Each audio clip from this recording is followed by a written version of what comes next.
El aula 205 de la Facultad de Medicina de la Universidad Complutense de Madrid permanecía en un silencio sepulcral. Las palabras del profesor Martínez aún resonaban en mis oídos como campanas de funeral. Había pronunciado esa frase mirándome directamente a los ojos, con esa sonrisa sarcástica que conocía tan bien. Mis compañeros desviaron la mirada, algunos susurrando entre ellos, otros fingiendo revisar sus apuntes. Yo, Alejandro Herrera, de 23 años, natural de un pequeño pueblo de Extremadura, permanecí inmóvil en mi asiento de la tercera fila. Mi sueño es llegar a 1000 inscritos, pero más que un número, quiero construir una comunidad que valore la dignidad y las historias que muchas veces quedan en silencio. Si tú también crees en el poder de la verdad y la esperanza, únete a Dignidad Silenciosa. Suscríbete ahora y acompáñame en este camino para hacer que cada voz sea escuchada. Juntos podemos lograrlo. Era un martes gris de noviembre. Madrid había amanecido cubierto por esa neblina característica del otoño, y las hojas doradas de los plátanos de sombra que rodeaban la ciudad universitaria crujían bajo los pasos apresurados de los estudiantes. El viento frío se colaba por las ventanas mal selladas del edificio histórico, construido en los años 60, y yo podía sentir cómo se me helaba la sangre en las venas. El profesor Martínez recogió sus papeles con movimientos calculados, su bata blanca impecable contrastando con el gris de las paredes desconchadas. Era un hombre de unos 50 años, cabello canoso perfectamente peinado hacia atrás, y esos ojos azules que parecían atravesarte. Venía de una familia de médicos prestigiosos de Salamanca y nunca perdía la oportunidad de recordárnoslo. La lista de calificaciones estará disponible mañana en conserjería, anunció antes de salir del aula.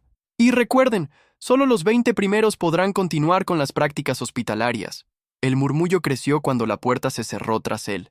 Yo seguía paralizado, sintiendo cómo el sudor frío me recorría la espalda a pesar del viento helado que entraba por la ventana. 5 años de carrera, 5 años de sacrificios, de trabajar en el bar de mi tío los fines de semana para costear los libros, de estudiar hasta las 3 de la madrugada con la luz de una lámpara de mesa que mi madre me había regalado cuando salí del pueblo. «Alex, no le hagas caso», me susurró Carmen, mi compañera de laboratorio. Era una chica madrileña de familia acomodada, siempre impecable, con ese acento neutro de la capital que tanto envidiaba. «Ese hombre tiene algo personal contigo». Me levanté lentamente, recogiendo mis apuntes amarillentos y rayados. El aula se fue vaciando poco a poco, y yo podía escuchar las conversaciones de mis compañeros sobre sus planes para las vacaciones de invierno.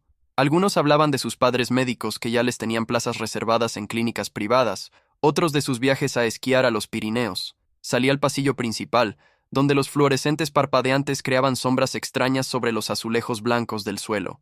El eco de mis pasos resonaba entre las paredes, mezclándose con el rumor lejano de otras clases.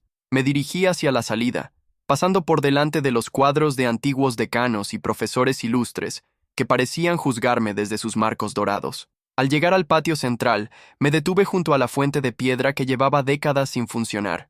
El frío noviembre madrileño me golpeó el rostro y respiré profundamente el aire húmedo que olía a hojas secas y tierra mojada. Los estudiantes pasaban a mi alrededor, algunos en grupos animados, otros corriendo para no llegar tarde a sus siguientes clases. Saqué mi teléfono móvil, un modelo básico que había comprado de segunda mano, y marqué el número de casa.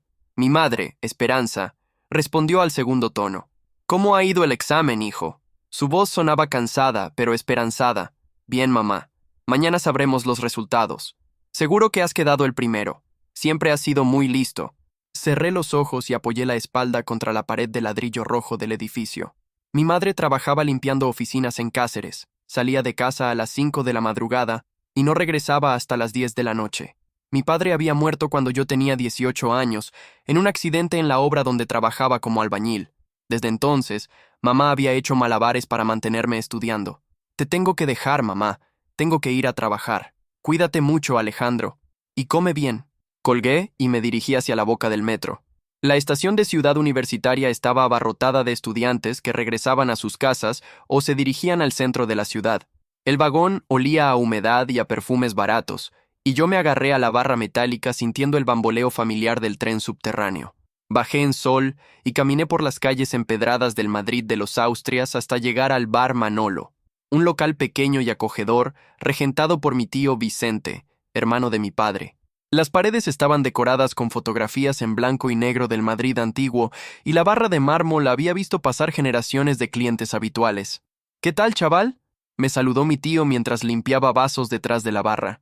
Era un hombre robusto, de casi 60 años, con las manos encallecidas por años de trabajo y una sonrisa permanente que le llegaba a los ojos. Tirando, tío Vicente. Me puse el delantal y comencé a servir mesas. Los clientes habituales me conocían ya. Don Fernando, el jubilado que venía cada tarde a leer el periódico. María, la enfermera del Hospital de la Princesa que siempre pedía café cortado. Los albañiles de la obra de al lado que llegaban cubiertos de polvo blanco y pidiendo cervezas bien frías. Durante toda la tarde, mientras servía tapas y limpiaba mesas, no pude quitarme de la cabeza las palabras del profesor Martínez. Solo un milagro te hará pasar. ¿Por qué había sido tan específico? ¿Tan directo? Durante los 5 años de carrera, había notado cierta frialdad de su parte, pero esto había sido diferente. Había maldad en su mirada. Al cerrar el bar, cerca de medianoche, mi tío se acercó mientras yo terminaba de limpiar la cafetera. «Tienes mala cara, Alejandro. ¿Ha pasado algo?» Le conté lo ocurrido en clase. Mi tío Vicente escuchó en silencio, asintiendo de vez en cuando, sus ojos pequeños y vivaces fijos en los míos. «Mira, chaval», me dijo finalmente, apoyando una mano en mi hombro. «Ese profesor es un hijo de puta. Perdona la expresión, pero tú eres buen estudiante. He visto tus notas, y tu madre no para de presumir de ti en el pueblo. Pero el examen ha sido muy difícil, tío. Y él parecía tan seguro. La vida te va a dar muchos palos, Alejandro, pero lo importante es cómo te levantas después de cada uno». Regresé a mi habitación en la residencia de estudiantes cerca de las 2 de la madrugada.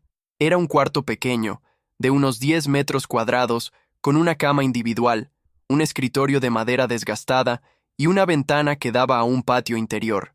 Las paredes estaban cubiertas con mis apuntes de anatomía, fisiología, farmacología, 5 años de conocimiento médico condensados en hojas arrugadas y subrayadas con rotuladores de colores. Me senté en la cama y abrí mi cuaderno de notas.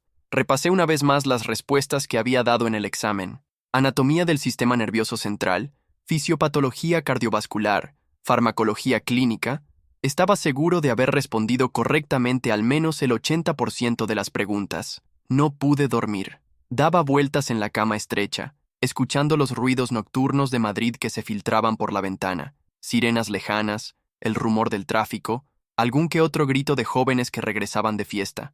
A las 5 de la mañana, cuando comenzaba a amanecer, finalmente me quedé dormido. El miércoles llegó gris y lluvioso. Madrid despertó bajo una llovizna fina que convertía las calles en espejos brillantes. Me vestí con mi único pantalón de vestir, una camisa blanca que había planchado la noche anterior, y una chaqueta azul marino que mi madre me había comprado en las rebajas de El Corte Inglés. Llegué a la facultad media hora antes de que abriera conserjería. Ya había una cola de al menos 30 estudiantes esperando bajo la marquesina de la entrada. Reconocí a algunos de mis compañeros: Javier, hijo de un cardiólogo de prestigio; Patricia, cuyo padre era jefe de servicio en el hospital clínico; Miguel, que presumía de tener una plaza reservada en el hospital privado de su familia. Carmen se acercó corriendo, esquivando los charcos que se habían formado en el patio. «Alex, ¿has dormido algo?» «Apenas», respondí, sintiendo el peso de las ojeras bajo mis ojos. «Seguro que has aprobado. Tus respuestas en el laboratorio siempre son las mejores». La lluvia arreció, y todos nos apretujamos más cerca de la puerta de cristal. Podía ver mi reflejo en el vidrio. 23 años, complexión delgada por años de alimentación frugal, cabello castaño claro algo desaliñado, ojos verdes heredados de mi madre. Vestía como lo que era, un estudiante de pueblo que luchaba por abrirse camino en una universidad de élite. A las 9 en punto, el conserje abrió la puerta. Don Ramón, un hombre mayor que llevaba décadas en la facultad, nos miró con esa expresión de fastidio que reservaba para los estudiantes ansiosos. «Las listas están en el tablón de anuncios», gruñó. «Y no empujen». La estampida fue inmediata. 30 estudiantes corrimos por el pasillo hacia el tablón de corcho, donde se colgaban todas las notas importantes. Yo me quedé atrás. Mis piernas se habían vuelto de gelatina. Escuché gritos de alegría, suspiros de alivio, sollozos de decepción. Carmen llegó primera y comenzó a leer la lista en voz alta. «Primer puesto, Herrera Sánchez. Alejandro». El mundo se detuvo. Los ruidos del pasillo se desvanecieron. La lluvia contra las ventanas se volvió un murmullo lejano. Mis piernas casi cedieron. ¡Alex! ¡Alex, eres el primero! Carmen corrió hacia mí con lágrimas en los ojos. ¡Has sacado un 10! Me acerqué al tablón con pasos inciertos. Ahí estaba, impreso en papel oficial de la universidad. Herrera Sánchez, Alejandro, calificación 10.0, puesto MUL 150. No puede ser, susurré. Javier se acercó y me palmeó la espalda. Su expresión era una mezcla de admiración y envidia. Enhorabuena, tío. ¿Cómo lo has hecho? Los demás estudiantes se acercaron para felicitarme. Algunos con sinceridad, otros con esa sonrisa forzada que reservamos para los éxitos ajenos que preferiríamos que fueran propios. Yo seguía en shock, releyendo mi nombre una y otra vez. Estudiando. Fue lo único que pude responder. El resto del día pasó como en una nebulosa. Las clases fueron un borrón de palabras que no conseguía procesar. Los profesores me felicitaron, algunos compañeros me invitaron a celebrar, pero yo solo podía pensar en llamar a mi madre. No lo hice hasta llegar al bar de mi tío Vicente esa tarde. Cuando le conté la noticia, el hombre se quedó callado durante varios segundos. Luego se acercó y me abrazó con esa fuerza que solo los hombres de pueblo saben dar. Tu padre estaría orgulloso, me susurró al oído. Esa noche llamé a casa. Mi madre tardó en responder, como siempre. Mamá, soy Alejandro. ¿Cómo ha ido, hijo? He sacado la mejor nota, mamá. Soy el primero de mi promoción. El silencio se alargó tanto que pensé que se había cortado la comunicación. ¿Mamá? Estoy aquí, hijo. Es que no me lo puedo creer. Escuché cómo comenzaba a llorar al otro lado del teléfono. Sabía que lo conseguirías. Siempre supe que eras especial. Te quiero, mamá. Y yo a ti, hijo. Y yo a ti. Esa noche sí pude dormir. Por primera vez en semanas, me quedé dormido con una sonrisa en los labios. Pero el jueves por la mañana todo cambió. Llegué a la facultad con una sensación extraña. Había algo diferente en el ambiente. Las conversaciones se interrumpían cuando pasaba. Los grupos se disgregaban. Las miradas se desviaban. Carmen me esperaba en la entrada, su rostro pálido como el papel. Alex, tenemos que hablar. ¿Qué pasa? El profesor Martínez ha convocado una reunión extraordinaria. Dice que hay irregularidades en las calificaciones. El corazón se me hundió hasta los pies. ¿Qué tipo de irregularidades?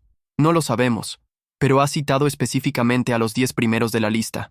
La reunión fue en el mismo aula donde había tenido lugar el examen. El profesor Martínez entró puntual, como siempre, pero esta vez acompañado por el decano de la facultad y 2 profesores más que no conocía. Había también un hombre trajeado que parecía un abogado. «Buenos días», comenzó Martínez, su voz fría como el hielo. Como saben, ayer se publicaron las calificaciones del examen de medicina interna. Sin embargo, hemos detectado ciertas anomalías. Mis manos comenzaron a temblar. ¿Qué tipo de anomalías?, preguntó Patricia desde la primera fila. Irregularidades en algunas respuestas que sugieren una posible filtración de las preguntas del examen. El aula se llenó de murmullos. Yo permanecí en silencio, sintiendo cómo todos los ojos se dirigían hacia mí. Por tanto, continuó Martínez, hemos decidido anular las calificaciones y repetir el examen. Eso es injusto, protestó Javier. Nosotros no hemos hecho nada malo. Lo siento, pero es una decisión irrevocable. El nuevo examen se realizará mañana mismo. El decano tomó la palabra.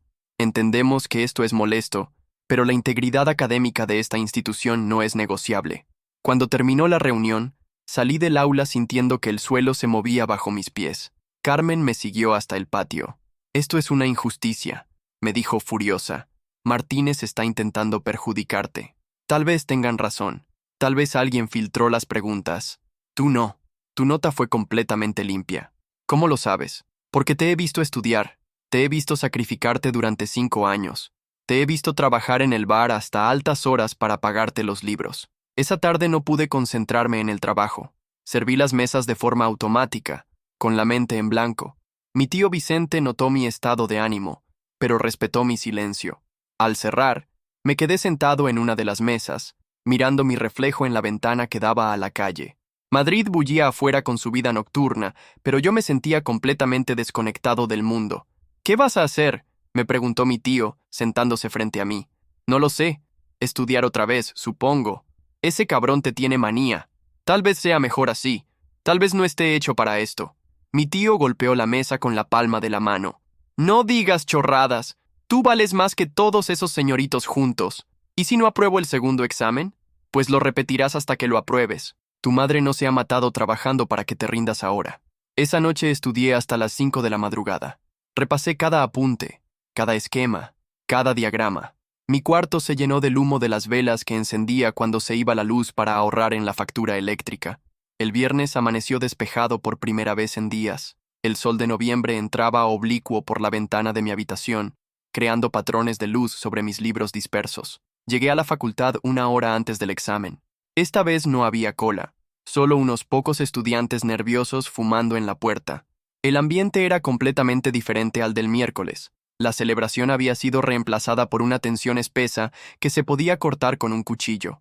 El examen comenzó puntual. Las preguntas eran similares pero no idénticas a las del martes. Anatomía, fisiología, patología, todo lo que había estudiado durante 5 años condensado en 2 horas de escritura frenética. Esta vez Martínez paseó por el aula durante todo el examen. Se detuvo especialmente junto a mi mesa y pude sentir su respiración en mi nuca. En un momento determinado, se inclinó sobre mí y susurró: «Veamos si esta vez también tienes tanta suerte». Terminé el examen con las manos acalambradas y una sensación de vacío en el estómago. Esta vez no había seguridad, no había confianza, solo la terrible certeza de que había hecho lo que podía. Los resultados se publicaron el lunes siguiente. Esta vez llegué tarde a propósito, cuando ya no había multitudes. Carmen me esperaba en la entrada, su expresión indescifrable. «¿Y bien?», le pregunté. «Mejor velo tú mismo». Me acerqué al tablón con pasos de condenado. Busqué mi nombre en la lista, y no lo encontré entre los 20 primeros, ni entre los 30, ni entre los 40. Herrera Sánchez, Alejandro, calificación 4.8, puesto 89-150. Suspenso. Carmen me abrazó mientras yo permanecía inmóvil, leyendo y releyendo mi nombre.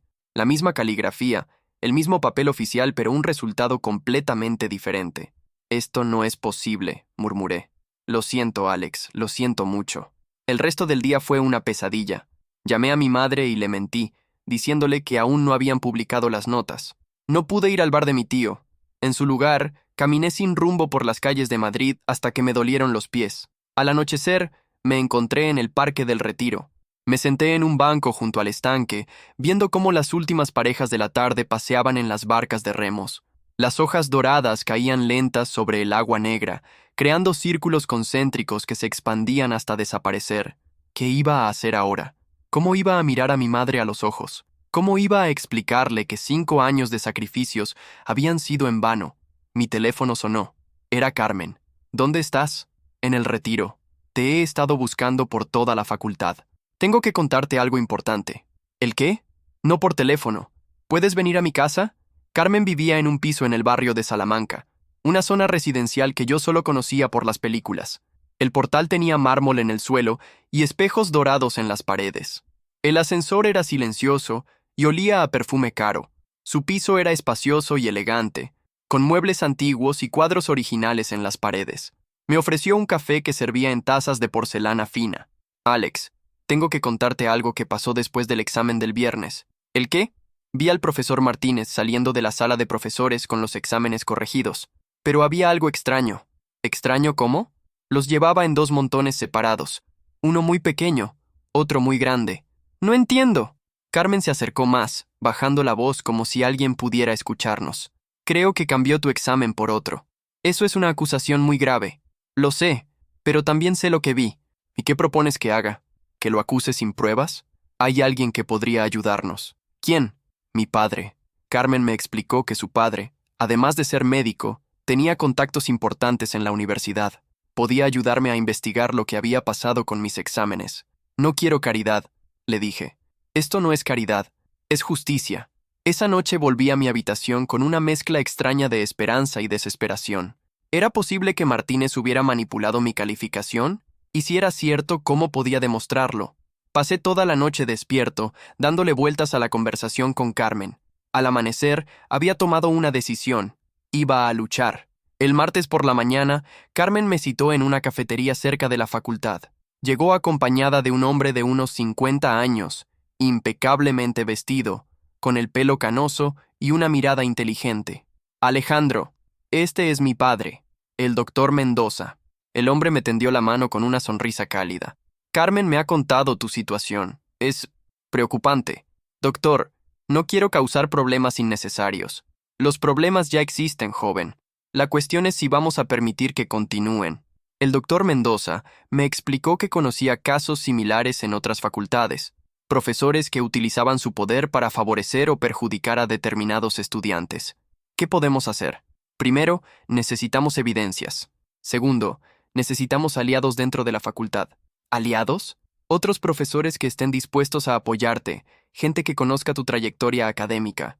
Carmen sacó una libreta y comenzó a anotar nombres. La profesora García, de anatomía, siempre ha dicho que eres el mejor estudiante que ha tenido. El profesor López, de fisiología, te puso matrícula de honor el año pasado. Y la profesora Ruiz, de farmacología, me comentó que tus casos clínicos eran brillantes. Por primera vez en días, sentí algo parecido a la esperanza. ¿De verdad creen que podemos conseguir algo? El doctor Mendoza me miró fijamente. Hijo, en la medicina aprendemos que el diagnóstico correcto es el primer paso hacia la curación. Y yo creo que aquí tenemos un diagnóstico muy claro: injusticia. Pasamos el resto de la mañana planificando nuestra estrategia. Carmen se encargaría de hablar discretamente con otros estudiantes que hubieran sido testigos del comportamiento de Martínez. Su padre contactaría con los profesores que me conocían, y yo tendría que hacer lo más difícil: mantener la fe. Esa tarde, trabajando en el bar, le conté a mi tío lo que estaba pasando. Vicente escuchó en silencio, asintiendo ocasionalmente. ¿Sabes qué me enseñó tu padre?, me dijo al final. Que en la vida hay dos tipos de personas: las que construyen muros y las que construyen puentes. Ese profesor está construyendo un muro, pero tú vas a construir un puente por encima. Y si no lo consigo, entonces lo intentarás de nuevo, y otra vez, hasta que lo consigas. Los siguientes días fueron una montaña rusa emocional. Carmen había hablado con una decena de compañeros, y varios confirmaron haber presenciado comentarios despectivos de Martínez hacia mí. La profesora García aceptó escribir una carta de recomendación, destacando mi expediente académico. El profesor López hizo lo mismo, pero la evidencia más importante llegó de donde menos lo esperábamos. Era jueves por la tarde cuando Carmen me llamó, eufórica. «Alex, tienes que venir ahora mismo». «¿Qué pasa?» «He encontrado tu examen». Corrí hasta la facultad como nunca había corrido. Carmen me esperaba en el laboratorio de prácticas, junto a una estudiante de cuarto curso que no conocía. «Alex, esta es Mónica. Trabaja como becaria en el departamento de Martínez». Mónica era una chica menuda, de ojos nerviosos, que claramente no se sentía cómoda con la situación. «Cuéntale lo que me has dicho», la animó Carmen. Yo no quería meterme en problemas», comenzó Mónica. «Pero el viernes, después de corregir los exámenes, vi al profesor Martínez cambiar las hojas de identificación de 2 exámenes. ¿Estás segura?» «Completamente. Quitó tu nombre de un examen que tenía muchas respuestas correctas marcadas en verde, y lo puso en otro que tenía muchas cruces rojas. ¿Tienes alguna prueba?» Mónica sacó su teléfono móvil. «Hice una foto. No sabía por qué, pero algo me pareció mal». En la pantalla se veía claramente al profesor Martínez en su despacho, manipulando 2 exámenes sobre su mesa. No se podían leer los nombres, pero la fecha y la hora de la foto coincidían exactamente con el momento en que debía estar corrigiendo. «¿Estarías dispuesta a declarar esto oficialmente?», le preguntó Carmen. Mónica dudó durante varios segundos. «Tengo miedo. Si el profesor se entera, me puede echar de la carrera. Pero si no hacemos nada, Alejandro perderá la suya», le respondió Carmen suavemente. La conversación se alargó durante 1 hora. Mónica tenía miedo, y era comprensible. Martínez tenía poder, contactos, influencia. Pero al final, su sentido de la justicia pudo más que su miedo. «De acuerdo, lo haré». Esa noche, el doctor Mendoza convocó una reunión en su casa. Estuvimos presentes Carmen, Mónica, yo y 2 profesores más que habían aceptado apoyarnos, la doctora García y el doctor López. «Tenemos suficientes elementos para presentar una denuncia formal», anunció el doctor Mendoza. «Testimonios de estudiantes, evidencia fotográfica y el respaldo de profesores reconocidos. ¿Qué pasará con Martínez si se demuestra que manipuló las calificaciones?», pregunté. «En el mejor de los casos, suspensión temporal. En el peor, despido y posible procesamiento penal». La magnitud de lo que estábamos haciendo comenzaba a asentarse en mi mente. No era solo mi futuro lo que estaba en juego, También el de Martínez, el de Mónica, el de todos los que habían decidido apoyarme. ¿Estás seguro de que quieres seguir adelante? Me preguntó la doctora García. Sí, respondí sin vacilar.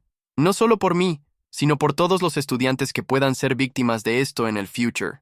El viernes por la mañana, el doctor Mendoza presentó la denuncia formal ante el decano de la facultad. Por la tarde, Martínez fue convocado para dar explicaciones. Carmen y yo esperamos en la cafetería de la facultad, bebiendo café tras café, mientras el tiempo se arrastraba con dolorosa lentitud. Cada vez que sonaba mi teléfono, el corazón me daba un vuelco. Finalmente, a las 6 de la tarde, el doctor Mendoza nos llamó. «Papá, ¿qué ha pasado?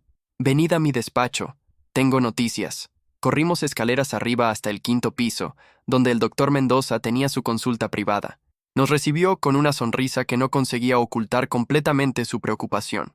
«Sentaos», nos dijo, cerrando la puerta tras nosotros. «Tengo buenas y malas noticias. Empecemos por las malas», dije, preparándome para lo peor. Martínez lo niega todo. Dice que las acusaciones son infundadas y que está considerando acciones legales por difamación. Carmen me cogió la mano. ¿Y las buenas? El decano ha decidido revisar todos los exámenes de medicina interna de los últimos 5 años. Si encontramos un patrón, tendremos un caso sólido. ¿Cuánto tiempo llevará eso? Unas 2 semanas, como mínimo. 2 semanas, 14 días de incertidumbre, de no saber si mi futuro se haría pedazos o si finalmente la justicia prevalecería. Esa noche no pude trabajar en el bar. Le dije a mi tío que me encontraba mal, lo cual no era mentira. Tenía el estómago revuelto y una sensación constante de mareo. Me quedé en mi habitación, tumbado en la cama, mirando el techo agrietado. Mi teléfono sonó. Era mi madre. «¿Cómo estás, hijo? Te noto raro últimamente». «Estoy bien, mamá. Solo un poco cansado». «¿Seguro? Tu voz suena diferente». No pude seguir mintiéndole. «Mamá, hay problemas con mis notas. Puede que tenga que repetir el examen». «¿Qué tipo de problemas?» Le conté una versión edulcorada de los acontecimientos. Mi madre escuchó en silencio, y cuando terminé, su respuesta fue inesperadamente firme. «Hijo, tu padre siempre me decía que en la vida hay 2 tipos de batallas, las que no merece la pena librar y las que no te puedes permitir perder. Esta parece de las segundas. ¿Y si perdemos? Entonces al menos sabremos que lo intentamos. Pero tú no vas a perder, Alejandro. Tienes la sangre de tu padre, y él nunca se rindió». Los días siguientes fueron una tortura. Intentaba mantener la rutina normal, clases, trabajo, estudio, pero era imposible concentrarme. Carmen me mantenía informado de los rumores que circulaban por la facultad. Algunos estudiantes apoyaban mi versión, otros creían que estaba inventándomelo todo por despecho. El profesor Martínez seguía dando clases con normalidad, como si nada hubiera pasado. Cuando coincidíamos en los pasillos, me miraba con una sonrisa helada que me revolvía el estómago. El miércoles de la segunda semana, Mónica se acercó a mí después de una clase. «Alejandro, tengo que contarte algo». «¿El qué?» «Martínez me ha ofrecido una beca de investigación si retiro mi testimonio». «¿Y qué le has dicho?» «Que se meta su beca donde le quepa». A pesar de todo, no pude evitar sonreír. Esta chica menuda tenía más agallas que muchos hombres que conocía. «Gracias, Mónica, no sabes lo que significa». «Sí, lo sé. Significa que hay cosas más importantes que mi expediente académico». El viernes por la mañana, mientras servía desayunos en el bar de mi tío, recibí la llamada que había estado esperando. «Alejandro, soy el doctor Mendoza. ¿Puedes venir a la facultad ahora mismo? ¿Han encontrado algo? Ven, te lo explicaré todo aquí». Dejé el delantal colgado y salí corriendo. El metro nunca me había parecido tan lento. Cuando llegué a la facultad, Carmen me esperaba en la entrada, con una expresión que no conseguía descifrar. «¿Qué ha pasado?» «Mi padre te está esperando en el despacho del decano».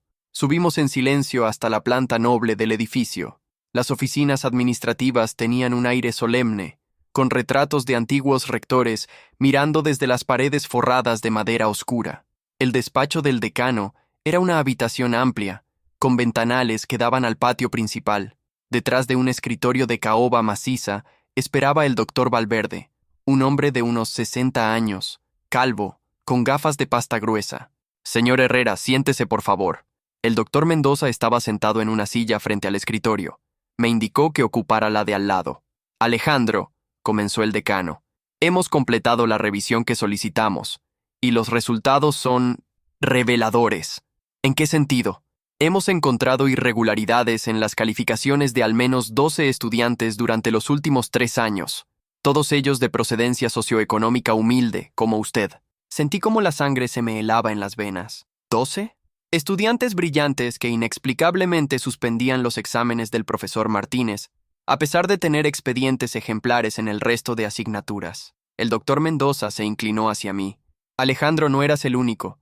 Martínez lleva años haciendo esto. ¿Por qué? Fue lo único que pude preguntar. El decano se quitó las gafas y las limpió lentamente. Clasismo, supongo. La creencia de que ciertos puestos deben estar reservados para cierta clase de personas. ¿Qué va a pasar ahora? El profesor Martínez ha sido suspendido de empleo y sueldo mientras se investiga el alcance completo de sus acciones.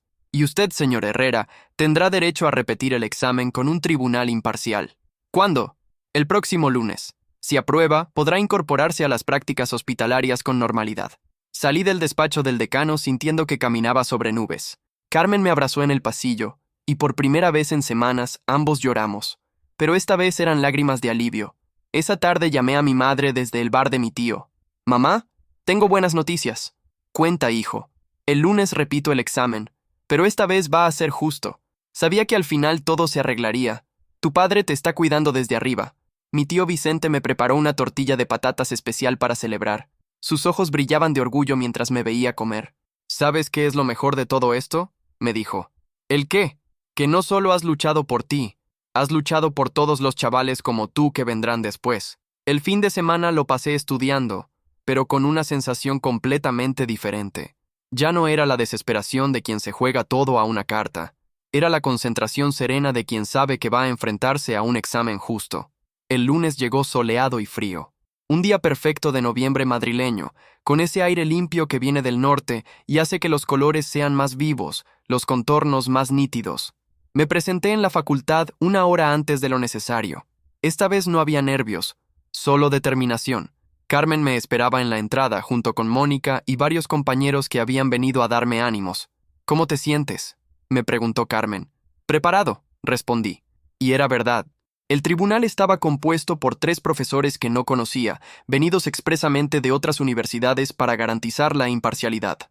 El examen se realizó en un aula diferente, más pequeña, más íntima. Las preguntas eran similares a las de siempre: anatomía, fisiología, patología clínica. Pero esta vez escribí con la tranquilidad de quien sabe que su trabajo será evaluado honestamente. Terminé el examen después de 1 hora y media. Había utilizado toda la hoja, incluso el reverso. Mis respuestas eran completas, detalladas, precisas. 5 años de conocimiento médico volcados sobre el papel sin reservas. Los resultados se publicarían el miércoles. Esta vez no tuve que esperar en colas ni llegar temprano. A las 10 de la mañana mi teléfono sonó. «Alejandro, soy el doctor Mendoza. Dígame». «Enhorabuena, has sacado un 9.8. Eres el primero de la promoción». Tuve que sentarme en el bordillo de la acera. La cabeza me daba vueltas. ¿Es oficial? Completamente oficial. Las prácticas hospitalarias comienzan el próximo lunes. Colgué y permanecí sentado durante varios minutos, viendo pasar a la gente por la Gran Vía. Madrid seguía con su ritmo frenético, ajeno a que mi mundo acababa de cambiar por completo. Llamé a mi madre desde la primera cabina telefónica que encontré. «Mamá, ¿qué tal ha ido, hijo?» «He aprobado. He sacado un 9.8. Esta vez el silencio fue tan largo que pensé que se había desmayado. «Mamá, estoy aquí, Alejandro. Es que no sé qué decir. Di que estás orgullosa». «Estoy orgullosa, muy orgullosa. Y tu padre también lo estaría. Te quiero, mamá. Y yo a ti, hijo. Eres lo mejor que me ha pasado en la vida». Esa tarde, en el bar de mi tío Vicente, organizamos una pequeña celebración. Vinieron algunos clientes habituales: Carmen, Mónica, y hasta la profesora García se acercó a felicitarme. Mi tío preparó tapas especiales y descorchó una botella de cava que tenía guardada para ocasiones especiales.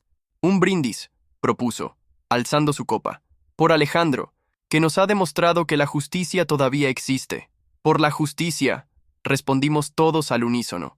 Pero la verdadera celebración llegó el domingo, cuando tomé el tren a Extremadura para ver a mi madre. Era la primera vez que volvía al pueblo desde el comienzo del curso. La estación de Cáceres me recibió con su ambiente familiar, el olor a diésel de los autobuses, el acento extremeño de los viajeros, el sol más brillante y el cielo más azul que en Madrid. Mi madre me esperaba en el andén, más pequeña de como la recordaba, con más canas pero con la misma sonrisa que había iluminado toda mi infancia. Mi niño, me dijo, abrazándome con esa fuerza que solo tienen las madres. Mi niño listo. Pasamos el día recorriendo el pueblo. Los vecinos salían a saludarme, algunos que hacía años que no veía. La noticia de mi éxito se había extendido como la pólvora, y todos querían felicitarme. Es el hijo de Esperanza, escuché susurrar a una señora mayor. Va a ser médico. Por la tarde, caminamos hasta el cementerio. La tumba de mi padre estaba cuidada, con flores frescas que mi madre cambiaba religiosamente cada semana. Papá, le dije, arrodillándome junto a la lápida de mármol gris. Lo conseguí. Voy a ser médico. Mi madre se arrodilló a mi lado. Él lo sabía, me susurró. Siempre lo supo. El lunes por la mañana regresé a Madrid. Las prácticas hospitalarias comenzaban en el Hospital Clínico, uno de los más prestigiosos de España. Me presenté con mi bata blanca recién estrenada, los zapatos lustrados y una mezcla de nervios y emoción que me recordaba al primer día de universidad. El jefe de prácticas era el doctor Ramírez, un hombre de mediana edad, canoso, con esa autoridad tranquila que dan años de experiencia salvando vidas. Buenos días, nos dijo a los 20 estudiantes seleccionados. Bienvenidos al mundo real de la medicina. Durante los próximos 6 meses aprenderán más de lo que han aprendido en 5 años de carrera. Nos distribuyeron por diferentes servicios. A mí me asignaron medicina interna, el mismo departamento donde Martínez había intentado destruir mi futuro. La ironía no se me escapó. Mi primer paciente fue don Antonio, un hombre de 72 años, jubilado, ingresado por problemas cardíacos. Cuando entré en su habitación, me miró con esos ojos cansados pero aún llenos de esperanza que tienen los enfermos. ¿Tú eres mi médico?, me preguntó. Soy estudiante de medicina, le respondí. Estoy aquí para aprender, pero también para ayudarle en lo que pueda. ¿De dónde eres, chaval? Tienes cara de ser de pueblo, de Extremadura. Como yo, de un pueblo cerca de Mérida. Pasamos una hora hablando. Me contó su vida. Había trabajado en el campo hasta los 60 años. Luego se había trasladado a Madrid para estar cerca de sus hijos. Había conocido la pobreza, la enfermedad, la pérdida, pero también la satisfacción del trabajo bien hecho, el amor de su familia, la dignidad de quien no se rinde nunca. Cuando salí de su habitación, tenía los ojos húmedos. Este hombre, con su historia de lucha y supervivencia, me recordaba por qué había querido ser médico desde niño. Las semanas siguientes fueron intensas. 12 horas diarias en el hospital, aprendiendo a hacer historias clínicas, a interpretar análisis, a manejar situaciones de emergencia. Por las noches, seguía trabajando en el bar de mi tío, pero ahora con una energía renovada. Tenía un objetivo claro: graduarme con las mejores notas posibles y conseguir una plaza de residente en un buen hospital. Un día, mientras revisaba los expedientes en el archivo médico, me topé con un caso que me llamó la atención. Un joven de mi edad, procedente de un pueblo de Andalucía, que había fallecido 3 años antes por un infarto que podría haberse evitado con un diagnóstico más temprano. ¿Qué miras?, me preguntó la doctora Fernández, mi supervisora de prácticas. Este caso. Me pregunto si se podría haber hecho algo más. Ella leyó el expediente por encima del hombro. Probablemente sí, pero llegó tarde al hospital. La gente de pueblo a veces no sabe reconocer los síntomas o no tiene medios para desplazarse a tiempo. ¿Y no se puede hacer nada para evitarlo? Se podría. Campañas de información, centros de salud mejor equipados, médicos dispuestos a trabajar en zonas rurales.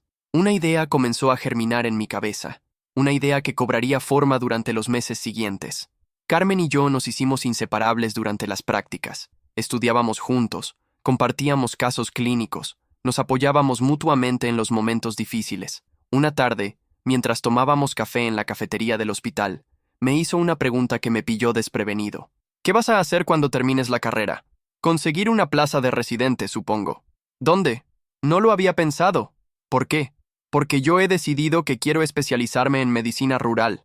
Creo que es donde más se necesitan médicos buenos. La miré con admiración renovada. Carmen tenía todo para triunfar en la medicina privada de Madrid, para trabajar en clínicas de lujo atendiendo a pacientes adinerados, pero había elegido el camino más difícil. ¿Medicina rural? Sí. He estado investigando. Hay pueblos en España que llevan años sin médico fijo. Gente que tiene que desplazarse 100 kilómetros para ver a un especialista. Como don Antonio, murmuré. ¿Quién es don Antonio? mi primer paciente, me contó que en su pueblo tardaron 6 horas en conseguir una ambulancia cuando tuvo el infarto. ¿Ves? Por eso quiero hacer medicina rural. Yo también, dije sin pensarlo. Carmen me miró sorprendida. ¿En serio? ¿En serio? Creo que es mi vocación. Esa noche llamé a mi madre y le conté mi decisión. ¿Medicina rural? ¿Eso significa que volverías al pueblo? No necesariamente al nuestro, pero sí a pueblos como el nuestro. Me parece bien, hijo. La gente de pueblo necesita médicos que los entiendan. ¿No te decepciona? Podría ganar mucho más dinero en Madrid. Alejandro, yo no te he criado para que ganes dinero. Te he criado para que seas buena persona. Los últimos meses de carrera pasaron volando. Entre las prácticas hospitalarias, los exámenes finales y el trabajo en el bar, apenas tenía tiempo para dormir. Pero era una sensación diferente al agotamiento de años anteriores. Era la fatiga satisfactoria de quien sabe que está construyendo algo importante. El profesor Martínez no volvió a aparecer por la facultad. Según los rumores, había sido despedido y se enfrentaba a un proceso judicial. Otros 12 estudiantes habían solicitado la revisión de sus calificaciones y en todos los casos se habían encontrado irregularidades. Mónica se había convertido en una activista estudiantil, liderando un movimiento para establecer protocolos más estrictos contra el abuso de poder por parte del profesorado. Su valentía había inspirado a otros estudiantes a denunciar situaciones similares. En mayo llegaron los exámenes finales. Esta vez no había nervios, solo la tranquilidad de quien ha trabajado duro y se siente preparado. Carmen y yo estudiábamos juntos en la biblioteca, rodeados de libros de medicina, apuntes y cafés fríos. ¿Te acuerdas del día que conociste tu primera nota?, me preguntó una tarde, como si fuera ayer. ¿Sabías entonces todo lo que iba a pasar? No tenía ni idea. Pensé que mi vida había terminado. Y ahora mira dónde estás. Tenía razón. Estaba a punto de graduarme en medicina, con una de las mejores notas de mi promoción, con una plaza de prácticas asegurada en medicina rural, y con la satisfacción de haber luchado no solo por mi futuro, sino por el de otros estudiantes como yo. Los resultados finales se publicaron un viernes de junio. Esta vez sí llegué temprano, pero sin ansiedad. Carmen me acompañó, junto con algunos de los amigos que había hecho durante estos años. Herrera Sánchez, Alejandro, nota media, 9. 2, puesto 250. ¡Segundo de la promoción!, gritó Carmen. ¡Lo has conseguido!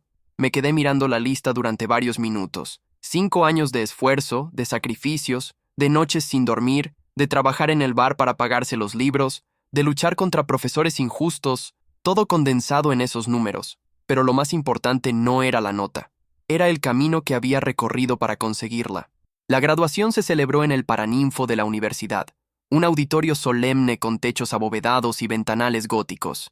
Mis compañeros llegaron acompañados de sus familias, padres médicos, madres elegantes, hermanos en trajes caros.